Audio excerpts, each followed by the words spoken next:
जिस तरह से आपने यहाँ पर अभी जिक्र किया कि राहुल गांधी ने यहाँ पर जो है प्रधानमंत्री मोदी को पनौती कहा, तो उससे पहले हम ये चीज़ भी नहीं भुला सकते कि किस तरह प्रधानमंत्री ने यहाँ पर कुछ ही जनसभाओं कुछ ही दिन पहले यहाँ पर पिछली कुछ जनसभा में यहाँ पर राहुल गांधी को मूर्खों का सौदागर तक, मूर्खों का सरदार तक कह दिया था यहाँ पर। तो तमाम ऐसी चीजें हैं जो केवल दावे किए जाते हैं, अपनी जो छवि है उसको साफ दिखाया जाता है, लेकिन असल में ऐसा देखने को बिल्कुल नहीं मिलता।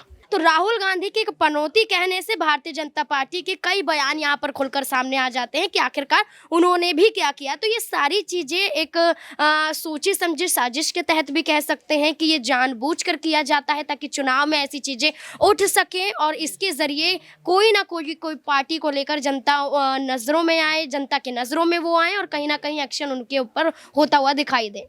राहुल गांधी को जिस प्रकार से सम्मन भेजता है, नोटिस भेजता है, लेकिन उधर प्रधानमंत्री ने जिस प्रकार से उन्हें मूर्खों का सरदार कहा तो उस पर कोई कार्रवाई नहीं हो पाई थी। तो इस प्रकार से कहीं ना कहीं संवैधानिक संस्थाओं पर भी एक सवाल खड़ा होता है। आम लोग ये जानना चाहते हैं कि क्या सरकार इतना दबाव बना रही है सरकारी संस्थाओं के ऊपर जिसको लेकर के और ये संस्थाएं काम कर रही हैं।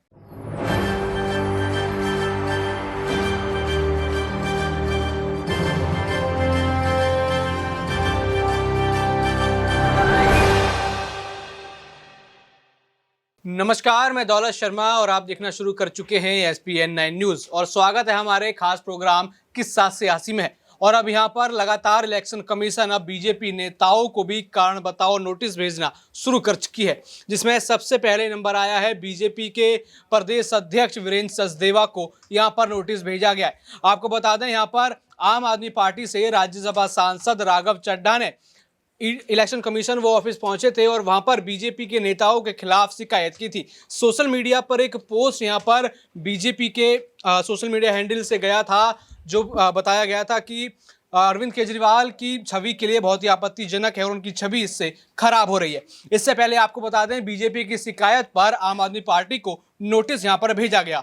तो देखा जा रहा है कि चुनावों के माहौल के बीच नोटिस यहां पर खेला जा रहा है, लेकिन अब शुरुआत यहां पर बीजेपी के नेताओं के साथ हो चुकी है और अब यहां देखा जाए कि अगला नंबर किसका है। वैसे तो इस पूरे मामले से खुद प्रधानमंत्री नरेंद्र मोदी अछूते नहीं बचे। उन्होंने भरे मंच में यहां पर राहुल गांधी को मूर्खों का सरदार कह दिया। उसके बाद राहुल गांधी ने भी कोई कसर नहीं छोड़ी और उनको PM यानी पनौती मोदी कहते हुए नजर आए। यानी देखा जाए ये पूरा किस्सा दोनों ही राजनीति पार्टियों की तरफ से चल रहा है। यहाँ से राहुल गांधी शांत होने का नाम नहीं ले रहे और यहाँ से प्रधानमंत्री नरेंद्र मोदी भी लगातार वार कर रहे हैं। भाजपा हो, चाहे कांग्रेस हो, चाहे आम आदमी पार्टी हो, सभी इन सब चीजों का उल्लंघन करते हुए नजर आ रहे हैं। लेकिन अब यहाँ पर चुनाव आयोग एक्शन मोड में आ चुका है और लगातार यहाँ पर नोटिस भेजने की तैयारी हो रही है और यहाँ पर बड़ी कार्रवाई की भी बात की जा रही है। और सबसे पहले यहाँ पर बीजेपी के नेता ही फंसते हुए नजर आएंगे।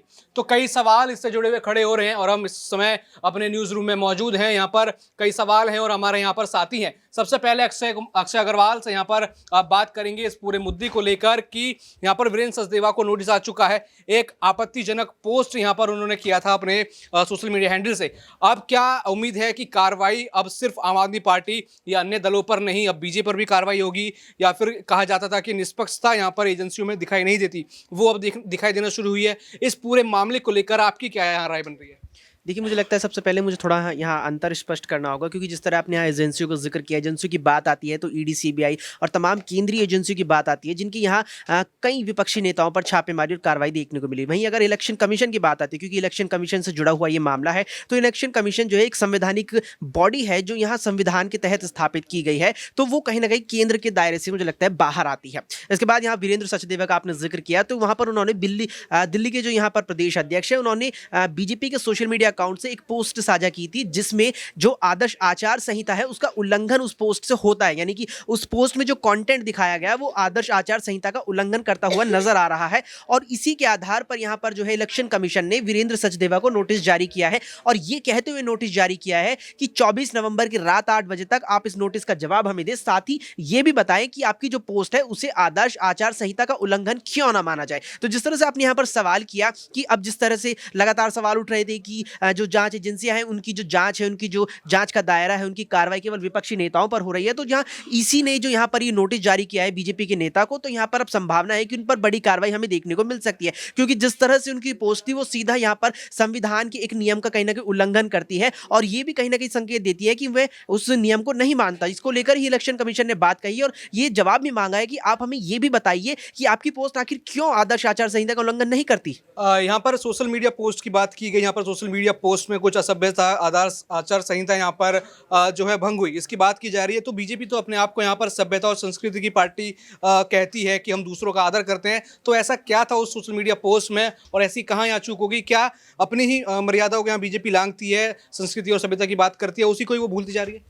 देखिए, यहाँ पर जिस तरह से वीरेंद्र सचदेवा का जिक्र आ रहा है, उनके द्वारा जो सोशल मीडिया पर पोस्ट साझा की गई उसका यहाँ पर जिक्र आ रहा है, तो वो जो पोस्ट थी वो सीधे तौर पर यहाँ आदर्श आचार संहिता को उल्लंघन करती हुई पाई गई, जिसको लेकर यहाँ पर जो है शायद यहाँ पर अरविंद केजरीवाल की जो यहाँ पर एक बड़े पार्टी के नेता है, यहाँ पर उन्होंने इस पर शिकायत की थी चुनाव आयोग में, जिसके बाद यहाँ कार्रवाई उनके खिलाफ की गई है। इसके अलावा जिस तरह से आपने यहाँ पर सवाल किया कि बीजेपी खुद को आदर्श दिखाती है कि वो तमाम नियम और तमाम यहाँ पर कानूनों का पालन करती है, लेकिन जो यहाँ पर उनके द्वारा पोस्ट साझा की गई वो सभी नियमों तो कानूनों की जो है धज्जियां उड़ाती हुई नजर आ रही है। तो यहाँ पर ये चीज़ स्पष्ट होकर नजर आती है कि देखिए जिस तरह से ये दावा किया जाता है, तो दावे देखिए राजनीति में मुझे लगता है कि दावे और दावे जो होते हैं वो वहीं तक रह जाते हैं। एक तरह नेता दावे करते हैं और वो वहीं तक सीमित रहते हैं, यानी कि कोई भी दावा किया जाता है वो नहीं लगता कि कहीं से भी वो जो है कि अमल में लाया जाता है। आपने जिक्र किया यहाँ पर इस बात का कि वो दावा करती है कि यहाँ पर जो हमारे नेता है, हमारी जो यहाँ पर पॉलिसी है वो बहुत ही साफ है और तमाम नियमों का, तमाम कानूनों का हम पालन करते हैं, लेकिन ऐसा कहीं भी देखने को नजर नहीं आ रहा है।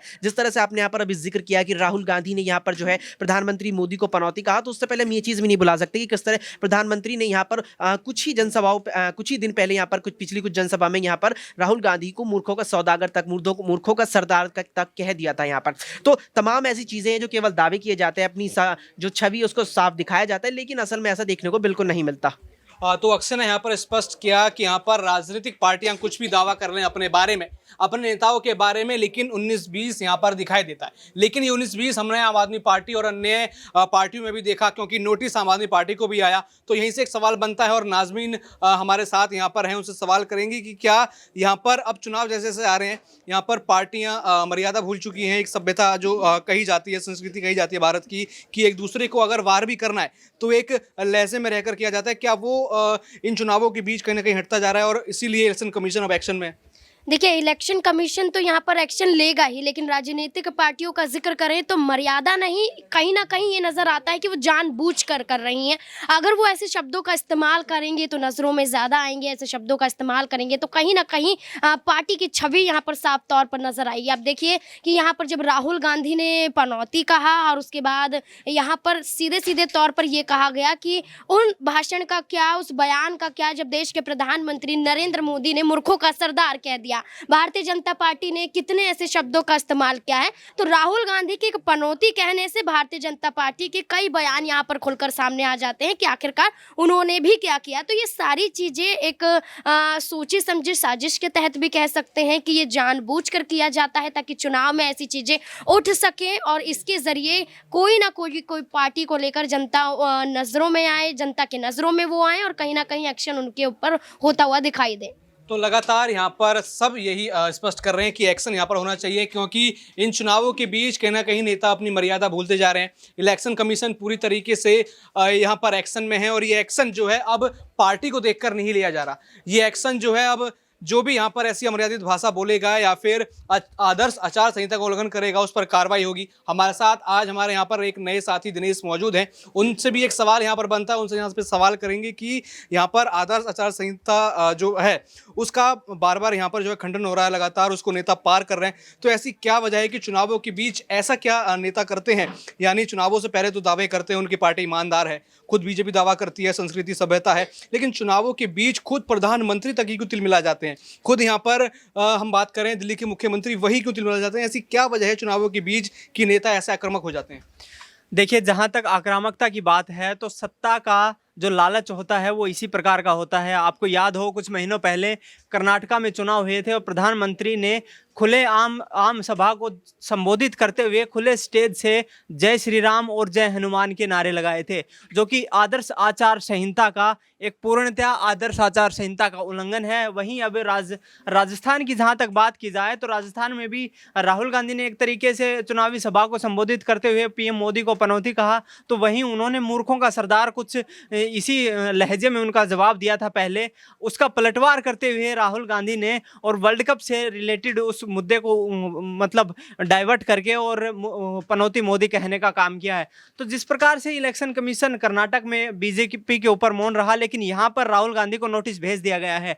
तो ऐसे में यह भी देखना है कि क्या सरकारी तंत्र के जाल में फंसकर सरकारी एजेंसियां, अभी तक ईडी सीबीआई की बात की जा रही थी, लेकिन अब चुनाव आयोग भी राहुल गांधी को जिस प्रकार से सम्मन भेजता है, नोटिस भेजता है, लेकिन उधर प्रधानमंत्री ने जिस प्रकार से उन्हें मूर्खों का सरदार कहा तो उस पर कोई कार्रवाई नहीं हो पाई थी। तो इस प्रकार से कहीं ना कहीं संवैधानिक संस्थाओं पर भी एक सवाल खड़ा होता है। आम लोग ये जानना चाहते हैं कि क्या सरकार इतना दबाव बना रही है सरकारी संस्थाओं के ऊपर, जिसको लेकर के और ये संस्थाएं काम कर रही हैं। तो लगातार यहाँ पर सबसे पहले जो चुनाव आयोग है ये देखता है कि मतदाता की सुरक्षा कैसे रखी जाए, क्योंकि हमने इन चुनावों के बीच देखा कि जनता को प्रलोभन देने की कोशिश की गई, यहाँ पर धमकी तक जो है मतदान से पहले दी गई। यहाँ पर हमने देखा कि नक्सली हमले यहाँ पर छत्तीसगढ़ के चुनाव के दौरान हो जाते हैं, लेकिन अब छोटी छोटी बातों पर भी यहाँ पर अब इलेक्शन कमीशन काफ़ी एक्टिव दिखाई दे रहा है और लगातार नेताओं को नोटिस यहाँ पर दे रहा है। तो देखना होगा 2024 के चुनाव आते आते